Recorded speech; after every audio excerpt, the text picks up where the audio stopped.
So as we read your holy word, help us see, Lord, help us learn. Holy Spirit, from its pages lead the way, lead the way. Come and rouse our stubborn will. Lord, make our hearts and souls be still. As we read your word, may we heed it and obey. 잠언 18장 1절과 창세기 13장 5절부터 12절까지 우리 같이 보겠습니다. 잠언 18장 1절. 자, 시작. 어떤 사람은 소원으로 말미암아 자신을 분리하고 모든 지혜를 구하며 그것과 상관하느니라. 자, 창세기 13장 5절부터 12절. 아브라함과 함께 간 롯에게도 양떼와 소떼와 장막이 있었으므로 그 땅이 그들을 감당하지 못하여 그들이 함께 거하지 못하였으니 그들의 소유가 많아서 그들이 함께 거할 수 없었더라. 아브라함의 가축의 목자들과 롯의 가축의 목자들 사이에 다툼이 일어났고 또 그때의 가나안 족속과 브리스 족속도 그 땅에 거하였더라. 아브라함이 롯에게 이르되 우리는 형제라 원하노니 나와 너 사이에 내 목자들 사이에 다툼이 일어나게 하지 말자. 내 앞에 온 땅이 있지 아니하냐 원하노니 너는 내게서 갈라서라. 내가 왼쪽을 취하면 나는 오른쪽으로 가고 내가 오른쪽으로 떠나면 나는 왼쪽으로 가리라 하니라. 롯이 눈을 들어 요르단의 온 평야를 바라보니 내가 소알에 이를 때에 보듯이 그것이 모든 곳에서 물이 잘 공급되었으며 주께서 소돔과 고모라를 멸하시기 전이었으므로 주의 동산 같고 이집트 땅 같았더라. 이에 롯이 자기를 위해 요르단의 온 평야를 택하고 동쪽으로 옮겨갔으므로 그들이 서로 갈라섬에 아브라함은 가나안 땅에 거하고 롯은 그 평야의 도시들에 거하며 소돔을 향해 장막을 쳤더라. 자, 여기서 아브라함이 살았던 시대는 어떤 시대였냐? 악이 가득한 시대였습니다. 죄악이 가득한 세계에 아브라함도 살았었습니다. 홍수 이후로 또 지구상의 인류들을 다 썰어버리고 오직 노아와 그의 가족 8명으로 이제 다시 시작하게 되었지만 그들 역시 죄의 본성으로 인해서 다시 그 땅은 죄악으로 가득 차게 되었습니다. 그리고 그 죄악으로 가득 차면서 우상 숭배도 만연하게 되었습니다. 하나님께서는 그를 바로 이러한 우상 숭배지 갈대아 우르로부터 그를 불러내시고자 하셨고 이제 직접 오늘 창세기 여기에 앞에 12장부터 주님께서 그를 부르시는 내용이 나옵니다. 이제 그가 길을 떠나게 되었습니다. 이제 자기가 우상 숭배하던 아비 하나님의 말씀대로 아비와 친척 집을 떠나서 그가 나섰지만 이제 나서는 가운데 롯과의 롯의 이 사람들과 또 그의 이끌고 있던 무리들 속에서 종들 간에 다툼이 일어나게 된 것을 보게 됩니다. 하나님이 그를 부르셨을 때 이제 그는 어떻게 했습니까? 항상 그는 시작부터 줄곧 변함없이 믿음으로 모든 것들을 행했다는 것을 보게 됩니다. 하나님께서 그를 부르셨을 때 그는 어떻게 했습니까? 그가 우상 숭배자들 가운데 살고 있었지만 하나님께서 그를 은혜로 또 부르셔서 그에게 내 고향을 떠나라, 내 친족들을 떠나라, 내 아비 집을 떠나라 라고 명령하셨을 때 그는 추호에 흐트러짐 없이 믿음으로 순종했습니다. 하나님의 그러한 명령은 그에게 있어서는 청천벽력과 같은 말씀이었을 것입니다. 그가 가족과 친족들을 떠나 자신의 고향과 생활 터전을 다 버리고 하나님께서 보여줄 땅으로 가라는 명령은 참으로 따르기 쉽지 않은 말씀이었습니다. 그러나 그는 어떻게 했습니까? 믿음으로 하나님께서 지시하는 땅을 향해 떠났다고 말하고 있습니다. 하나님께서 우리에게 어떻게 말씀하십니까? 그럴 때 우리는 하나님께 어떻게 응답하고 있습니까? 아브라함도 떠나지 않을 수 있는 수많은 핑계거리들이 있었을 것입니다. 변명거리들이 있었을 것입니다. 자신의 재산 문제, 또 직업의 문제, 가족들의 문제, 또 터전의 문제, 생계의 문제, 많은 문제들이 있었을 것입니다.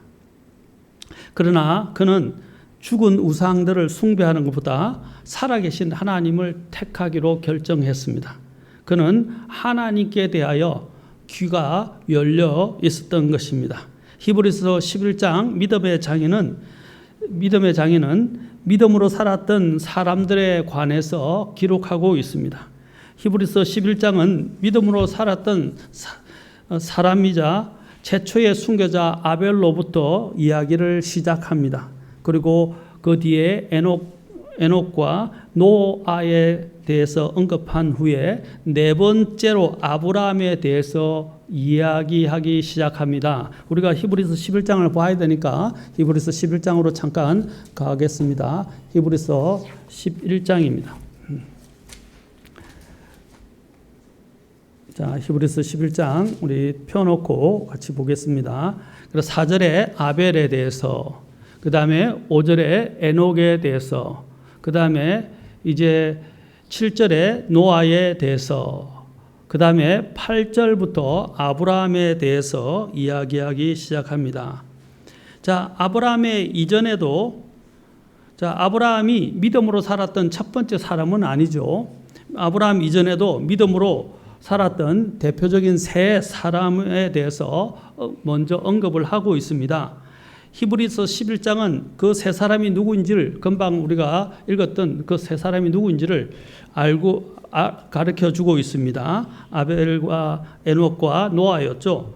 자, 아벨은 우리가 하나님께로 나아가려면 믿음으로 피를 흘린 희생물, 그것은 히브리서 기자는 더욱더 뛰어난 희생물이라고 4절에서 이야기하죠. 아벨은 가인보다 더 뛰어난 희생물을 하나님께 드리고 라고 이야기를 하고 있습니다. 더 뛰어난 희생물을 드렸는데 그는 믿음으로 피를 흘린 희생물을 가지고 주님께 드려야 한다는 것을 보여준 것입니다.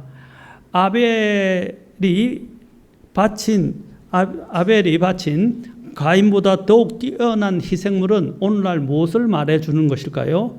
바로 우리의 바꿀 수 없는, 어떤 것과도 대체할 수 없는, 그렇죠? 유일하고 완전하고 또 완벽하고 영원한 희생물을, 바로 희생물이 되신 예수 그리스도를 이야기하는 것입니다. 그 예수 그리스도를 믿는 믿음으로 하나님께 우리는 나아가야 된다는 것을 이 아벨을 통해서 잘 말해주고 있습니다.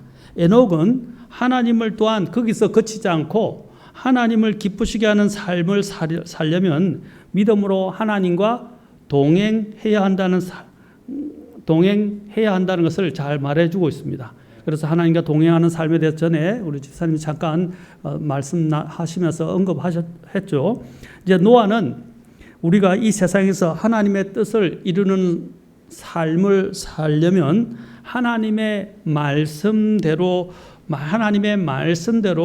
순종하는 믿음의 삶을 살아야 한다는 것을 보여줍니다. 노아가 세상 속에서 세상 사람들의 방식에 따라 살지 않고 방주를 지어라는 하나님의 말씀에 기반을 두고 무려 120년간 방주 짓는 일에 헌신했습니다. 그것은 믿음이 없으면 불가능한 일이었습니다. 아벨과 에녹과 노아가 믿음으로 살았다고 기록하고 있지만 그들의 삶에 대해서는 히브리서 기자는 아주 그냥 간명하게 언급하고만 있지, 과연 믿음으로 산다는 것이 어떤 것인지 구체적으로 파악하기는 어렵습니다. 아마 우리가 창세기로 돌아가서 많은 여러 가지 기록되어 있는 장들을 또한 살펴보아야 되겠죠. 그래야만 어느 정도 그래도 윤곽을 우리가 또 찾을 수 있고 또 이해할 수 있게 될 것입니다. 그런데 히브리서 기자는 이들의 삶에 대해서 아주 간명하게만 기록하고 언급하고만 있고 많이 자세하게 언급하고는 있지 않아요. 그런데 믿음의 조상이라고 불리는 아브라함의 삶에 대해서는 창세기 12장부터 25장까지 아주 많은 분량을 할애하고 있다는 사실입니다. 히브리서 또 11장에서도 다른 어떤 믿음의 영웅보다도 믿음의 사람들보다도 더 많은 지면, 아니 가장 많은 지면을 할애하면서 기록하고 있다는 것은 바로 이러한 것들을 잘 대변해 줍니다. 뭘 대변해 줍니까? 믿음으로 산다는 것이 어떠해야 하는지 구체적으로 많이 할애해서 언급을 하고 있다는 사실입니다. 하나님께서는 아브라함이 어떤 삶을 살았는지를 보고 배우는 좋은 믿음의 본으로 삼고자 하신 것입니다. 그래서 그의 삶의 그거를 우리가 무엇이라 부르죠? 아브라함 하면 아브라함을 특징 짓는 용어가 있죠. 믿음의 조상이라고 이야기를 하죠. 믿음의 조상. 근데 믿음의 이 조상이라는 것은 단지 유대인의 조상만을 가리키는 것이 아니라는 것입니다. 믿음의 조상은 믿는 유대인뿐 아니라 또한 할례를 받지 않은 또 믿지 아니하는 자들, 이방인들의 또한 믿음의 조상이 될 것이라고 성경은 말한 것입니다. 로마서 4장 11절부터 16절에 보면 이러한 부분들을 사도 바울이 이 로마서를 기록하면서 굉장히 강력하게 피력하면서 이야기를 하고 있습니다.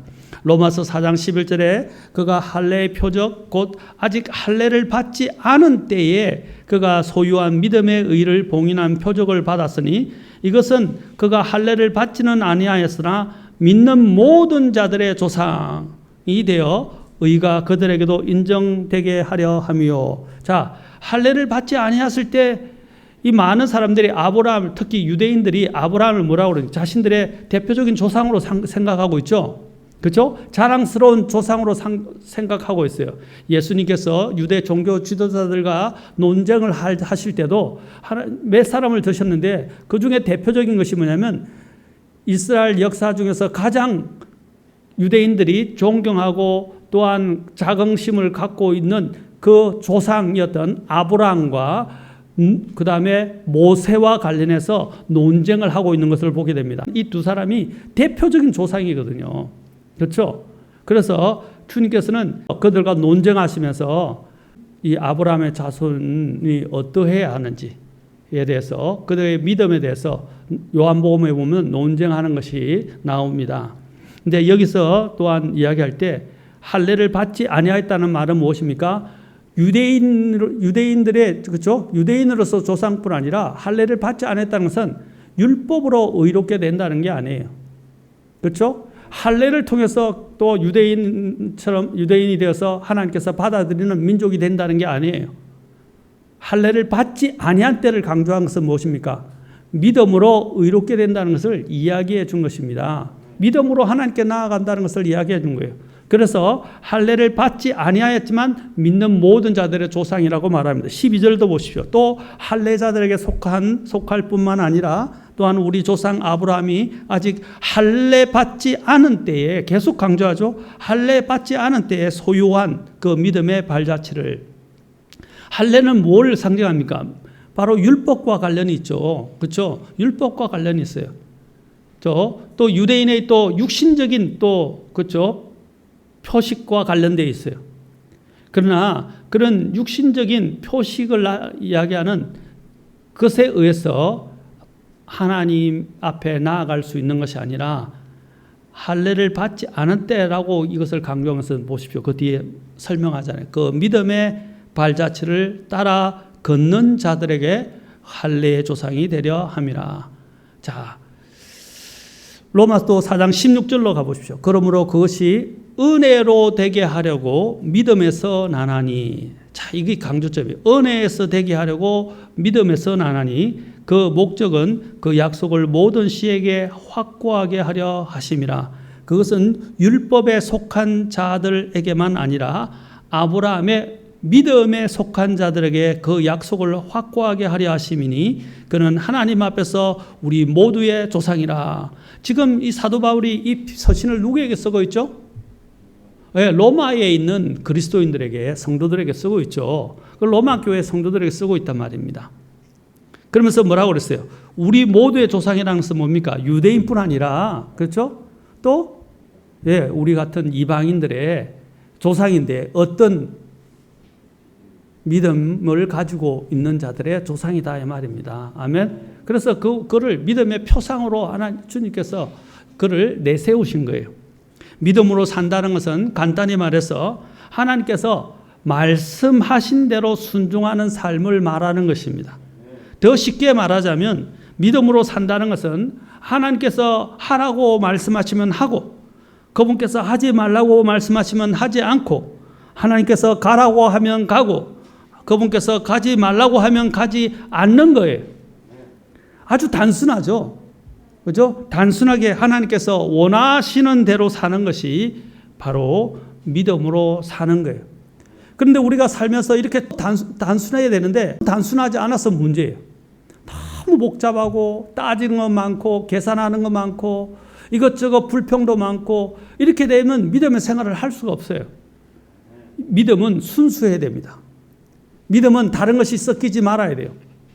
히브리서 나중에 여러분 앞에서 보면 히브리 그리스도인들의 문제가 뭐예요? 말씀을 듣지만 말씀을 한쪽 귀를 듣고 한쪽 귀로 보내버렸어요. 또한 어떻게 했어요? 믿음으로 화합하지 못했다고 말해요. 믿음과 섞이지 못했다고 말하고 있어요.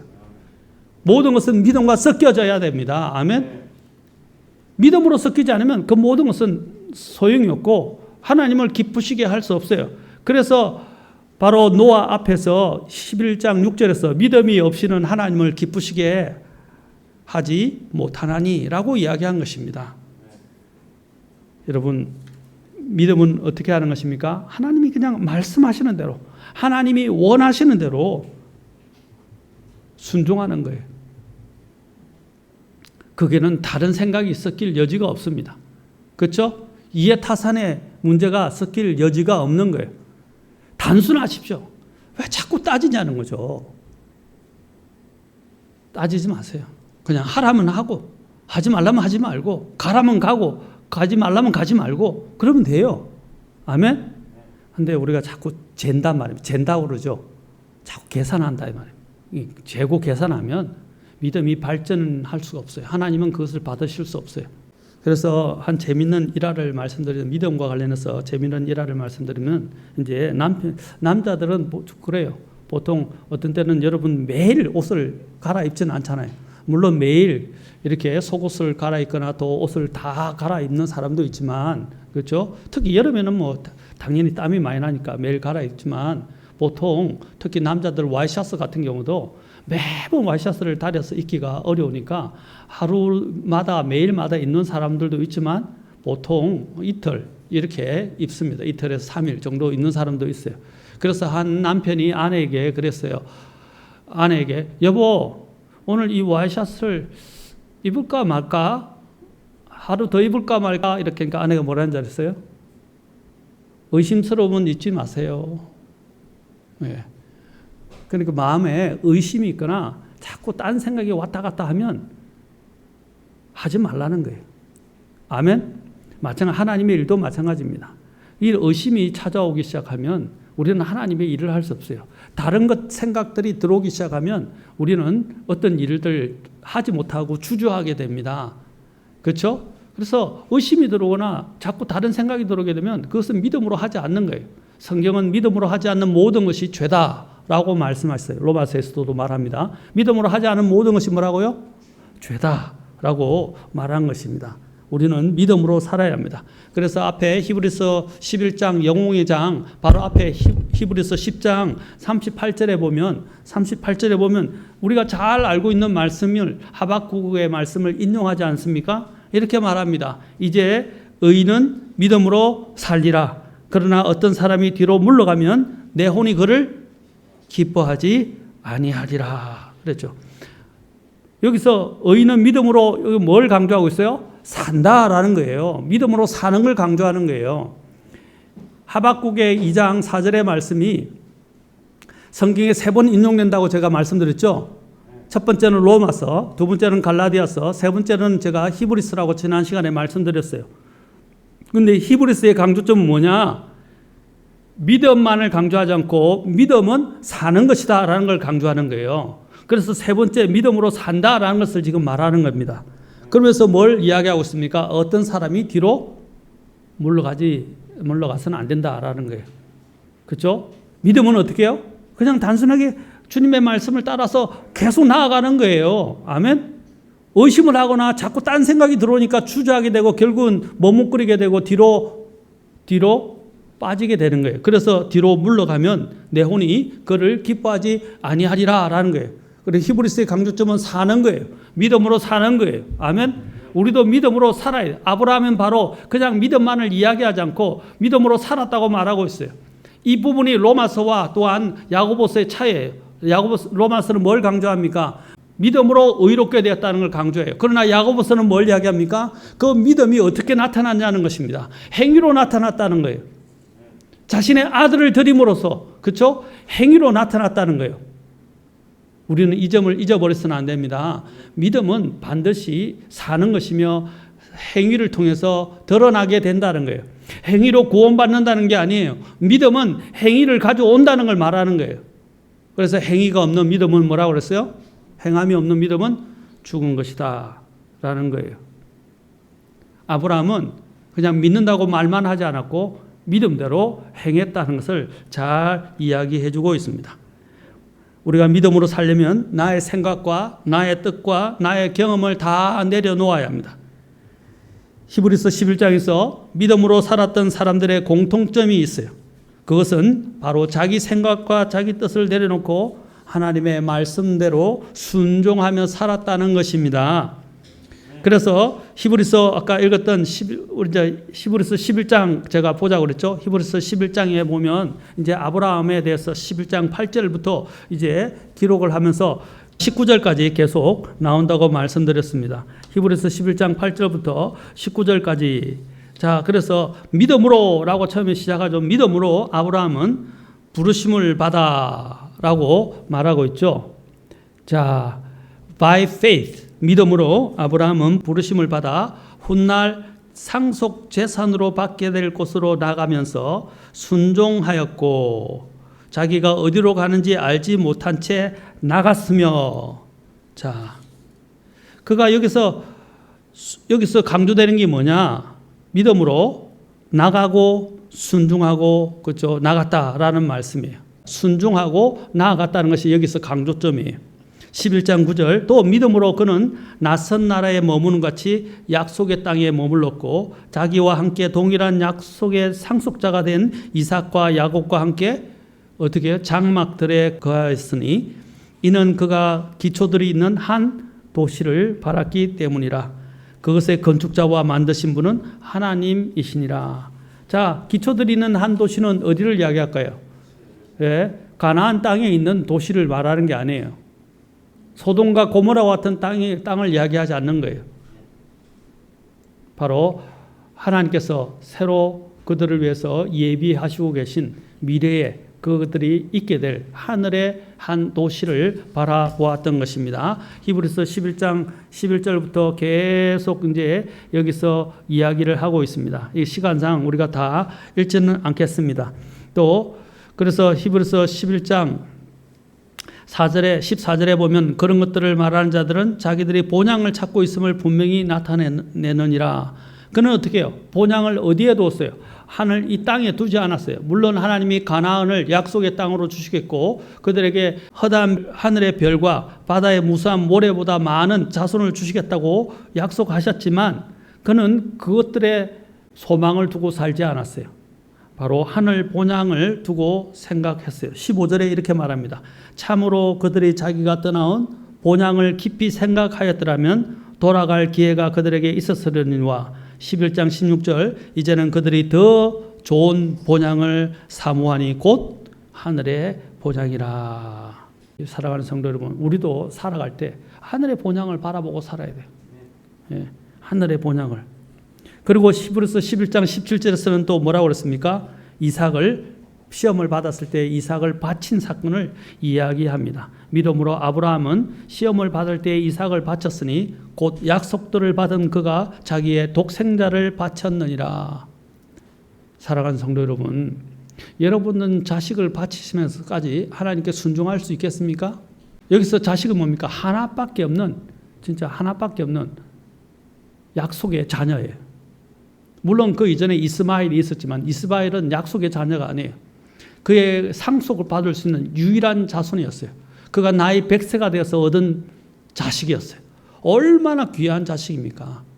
그러나 그 귀한 자식보다 그는 무엇입니까? 하나님의 말씀을 그는 붙들고 하나님의 말씀대로 순종했다는 거예요. 하나님이 그 자녀까지 아끼지 말고 바치라고 했을 때 그는 믿음으로 그 아들까지 바쳤다는 거예요. 그것을 지금 이야기하고 있어요. 믿음으로라고 말하고 있잖아요. 그래서 하나님께서는 그의 마음을 아시고 어떻게 했어요?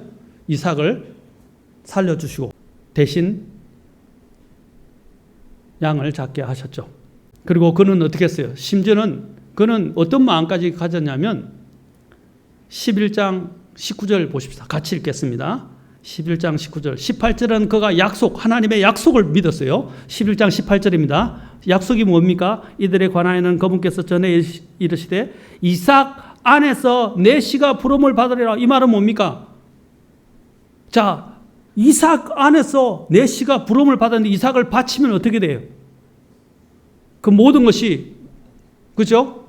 다 무효가 되는 거죠. 다 이루어질 수 없게 되는 것입니다.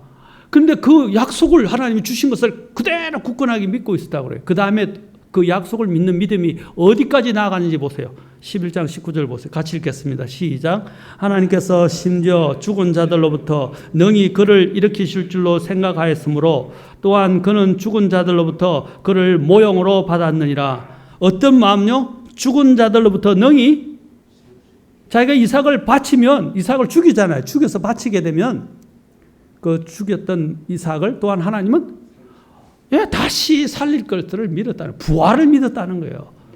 사람을 죽이실 수도 있고 살리실 수 있는 하나님, 그 하나님을 믿었다고 말하고 있습니다. 이것은 앞으로 장차 있게 될 예수 그리스도의 죽음과 부활을 예표하는 것이죠. 예표하는 것입니다. 여러분, 그의 믿음은 얼마나 대단한지 모릅니다. 이 부분을 사도 바울은 또한 계속해서 강조하기를 로마서 4장으로 가보십시오. 그의 믿음에 대해서 또한 이렇게 이야기를 합니다. 자, 로마서 4장 16절 아까 봤었는데 17절 이것은 기록된 바 내가 너를 많은 민족들의 조상으로 삼았느니라 하신 것 같으니 그가 믿은 하나님은 여기도 나오죠. 죽은 자들을 살리시며 없는 그것들을 마치 있었던 것처럼 부르시는 이시니라. 그래서 무에서 유를 만드시는 분이라 이 말입니다. 아멘.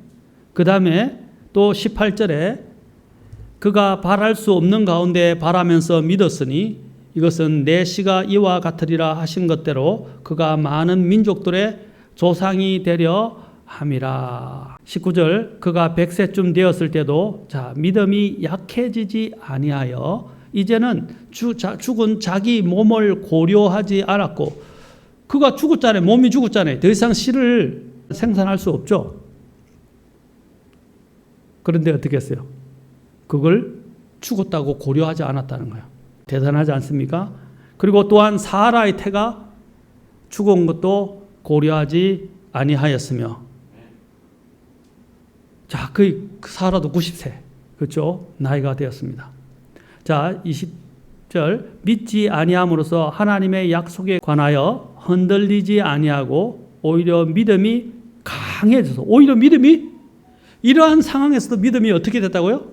강해졌다 그래서 강해서 하나님께 영광을 돌리며 그분께서 약속하신 것을 그분께서 또한 능히 이행하실 줄로 온전히 확신하였으니 여러분 얼마나 놀랍습니까? 예?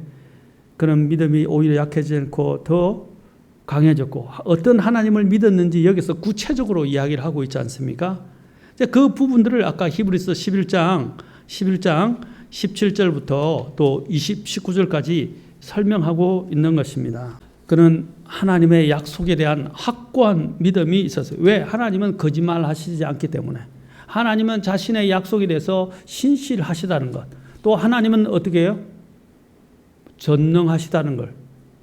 죽은 자를 살리실 수 있고 또 없는 것들을 있었던 것처럼 부르시는 하나님이시라는 것들을 그는 믿었다는 사실입니다. 자, 여기서 마지막으로 오늘 본문과 관련해서 조금만 더 설명하겠습니다. 롯과 아브라함의 종들 사이에 분쟁이 일어났을 때, 그렇죠? 갈라서게 되었어요. 갈랐을 때 아브라함은 어떻게 했어요? 바로 어떤 그는 하나님의 약속을 믿고 어떻게 했습니까? 롯에게 선택권을 먼저 주었어요. 롯은 어떻게 했습니까? 눈에 보이는 것을 선택했어요. 눈에 보이는 평야, 기름져 보이고 농사가 잘 될 것 같고 살기 좋은 것 같은 그것을 다 눈으로 보고 그 눈으로 보는 것에서 붙잡힌 거예요. 다시 말하면 안목의 정욕에 붙잡힌 거예요. 여러 가지 생각을 한 거죠. 육신의 정욕과 안목의 정욕에 그는 사로잡힌 거예요. 그래서 어디를 또 향해서 장막을 쳤다고 됐어요? 앞에서 아까 소돔을 향해서 장막을 쳤다고 이야기를 하고 있어요. 소돔을 향해서. 야, 이것이 롯의 문제였어요. 무엇을 보는 것입니까? 퇴락하고 타락한 세상. 눈에 보기에 좋은 그러나 타락한 그 세상을 향하여 그는 마음을 두었고 또 그것을 향해서 자신의 텐트를 쳤다는 것입니다. 장막을 쳤다는 거예요. 그러나 아브라함은 어떻겠습니까? 누가 먼저 선택하라 하고 그는 하나님의 약속을 믿었어요. 창세기 13장 14절부터 18절에 나옵니다. 롯이 아브라함을 떠나 갈라선 뒤에 주께서 아브라함에게 이제 이르시되, 자, 롯과는 상반적으로 아브라함은 선택권을 먼저 롯에게 주고 믿음으로 그는 하나님만 의지하며 나아갔어요. 그러자 하나님께서 그에게 약속해 주십니다. 이제 내 눈을 들어 내가 있는 곳에서부터 북쪽과 남쪽과 동쪽과 서쪽을 바라보라. 내가 보는 온 땅을 내가 너와 내 씨에게 영원히 주리라. 내가 내 씨를 땅에 티끌 같게 하리니 사람이 땅에 티끌을 능히 셀 수 있거든 내 씨도 세리라. 일어나 그 땅을 그것의 길이로도 걸어보고 그것의 너비로도 걸어보라. 내가 그 땅을 내게 주리라 하시니. 그때 아브라함이 장막을 옮기고 가서 헤브론에 있는 마브레의 평야에 가며 거기서 주께 제단을 쌓았더라. 보십시오. 그가 정착한 곳에서 어떻게 했어요? 주님께 제단을 쌓았다라고 말하고 있어요. 여러분, 아브라함이 간 길과 롯의 간 길이 완전히 상반되는 것을 우리는 보게 됩니다. 롯과는 다르게 아브라함이 이것을 하게 된 것은 두 가지예요. 하나님의 첫째는 약속을 확고히 믿었고 두 번째는 어떻게 해요? 그는 믿음으로 모든 걸 바라보고 선택했기 때문입니다. 아멘? 믿음으로. 그래서 아브라함을 영적이라고 제가 이야기한 거예요. 영적인 사람은 믿음으로 걷는 사람입니다. 제가 전에 고린도 후서 5장 7절에 대해서 이야기했죠. 우리는 믿음으로 걷고 보는 것으로 걷지 아니한다라고 했습니다. 믿음으로 걷고 보는 것에서 걷지 않는다. 여러분, 이 세상에서 자꾸 유리한 것만 찾으려고 하지 마십시오. 그리고 이익이 되는 것만 찾으려고 하지 마십시오. 그것이 하나님이 말씀하신 것, 우리의 믿음의 이 행보와 상충한다면, 믿음의 길과 상충한다면 우리는 어떻게 해야 돼요? 예, 이익이 되고 좋아 보이는 것도 우리는 포기해야 합니다. 내려놓아야 합니다. 아멘? 어려운 게 문제가 아니에요. 아브라함이 선택할 때도 어렵지 않았습니까? 그의 고향, 자신의 모든 터전을, 그리고 자신이 늘 같이 살아왔던 자신의 아비와 친척들을 버리고 떠난다는 것은 쉬운 결단이 아니었어요. 쉬운 일이 아니었어요. 그러나 그는 어떻게 했어요? 어디로 갈지 알지 못했지만 하나님이 떠나라니까 그냥 단순히 믿음으로 떠난 거예요. 또 하나님이 버리라고 그러니까 그냥 약속만 믿고 그가 하나님의 길을 따라서 걸어가면서 자신의 선택권조차도 롯에게 먼저 주었다는 것입니다. 왜 성경이 이 사건을 기록했을까요? 바로 롯과 아브라함의 달라진 삶이 어떻게 귀결되는가를 나중에 보여주기 위해서입니다. 아브라함은 믿음으로 선택했고 롯은 육신의 안목의 눈으로 그것을 선택했다는 것입니다. 그리고 그 결과는 어떻게 됐습니까? 아브라함은 하나님의 약속대로 그는 복을 받게 되고, 그러나 롯은 어떻게 되죠? 겨우 간신히 불 가운데서 구원을 얻는 것처럼 그는 구원받게 된 것입니다. 사랑하는 성도 여러분, 아브라함의 생애를 보면 실수할 수도 있었지만 그는 항상 마음의 중심에 누가 있었습니까? 누가 있었습니까? 하나님께서 계셨다는 것을 우리는 알아야 합니다. 결국 그는 가나안 땅에 정착할 수 있습니다. 정착할 수 있게 되었습니다. 우리는 어떻게 믿음으로 순종할 수 있습니까? 지금 내가 하고 있는 일이 하나님이 원하시는 일이라고 확신할 수 있습니까? 지금 내가 또 하고 있는 그 어떤 직업, 장소, 그 모든 것들이 또 하나님을 기쁘시게 하는 것이라고 나는 확신할 수 있습니까? 어떤 사람이 아브라함의 자손입니까? 갈라디아서 3장 7절에서는 너희는 믿음에 속한 자들 곧 그들이 아브라함의 자손인 줄 알지어다. 믿음에 속한 자들이 아브라함의 자손들이라고 이야기합니다. 그리고 8절 9절 지난 시간에도 제가 잠깐 했지만 한 번 더 보겠습니다. 8절 9절에 또 하나님께서 믿음을 통해 이교도들을 어렵게 하려 하심을 성경 기록이 미리 보고 아브라함에게 미리 복음을 선포하여 이르되 내 안에서 모든 민족들이 복을 받으리라 하였으니 그런즉 이와 같이 믿음에 속한 자들은 믿음이 충만한 아브라함과 함께 뭘 받는다? 복을 받느니라. 자, 믿음이 충만한 아브라함께 복을 받느니라. 또 3장 11절 그러나 하나님의 눈앞에서는 아무도 율법으로 의롭게 되지 못할 것이 분명하니 의인은 믿음으로 살리라. 여기서 나오죠. 의인은 믿음으로 살리라. 그리스도인들이 아브라함의 뒤를 따라서 믿음의 좁은 길을 가는 무리들이라고 할 수 있습니다. 우리는 그의 삶을 연구할 때 정말 믿음으로 사는 것이 무엇인지를 잘 이해하게 됩니다. 오늘 우리가 배운 것은 무엇입니까? 바로 믿음을 통해서 우리는 하나님을 기쁘시게 하고 있을 수 있고, 믿음을 통해서 아브라함이 믿음의 조상으로 세워졌고, 또 믿음을 통해서 아브라함은 하나님이 말씀하시는 것들 따라 온전하게 살았습니다. 아까 말씀드렸지만 그도 실수도 하고 실패도 했지만 그는 항상 어떻게 해요? 인간은 다 실수하고 실패할 수 있어요. 완전하지 못해요, 아직은. 그러나 그의 마음의 중심에는 늘 하나님이 있었고 하나님의 말씀이 있었다는 거예요. 우리도 마찬가지입니다. 우리도 살다 보면 실패하거나 잘못할 수도 있지만 우리의 중심에는 늘 하나님이 있어야 되고, 또 하나님의 말씀을 붙들고 살아가는 삶이 되어야 되고, 또 아브라함이 바라본 것처럼 뭘 바라보고 갑니까? 예, 하늘 본향을 바라보면서 걸어가는 것. 그렇죠? 또 아브라함처럼 하나님이 말씀하신 것을 믿었기 때문에 하나님이 가라고 하면 가고, 그렇죠? 드리라면 드리는 그런 믿음을 살았다는 것을 보면서 우리 또한 이 아브라함처럼 걸어감으로써 하나님께 기쁨이 되고 또 하나님이 주시는 복을 누리는 사람이 되기를 구합니다.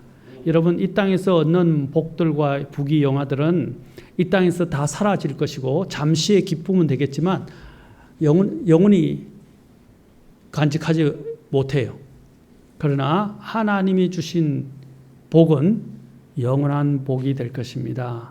이것들을 바라보면서 믿음으로 아브라함처럼 걸어가고, 또 여기에서 믿음이 충만한 아브라함과 함께 복을 받는 저와 여러분이 되었으면 좋겠습니다. 기도하시겠습니다. Open my eyes and let me see glimpses of truth you have for me.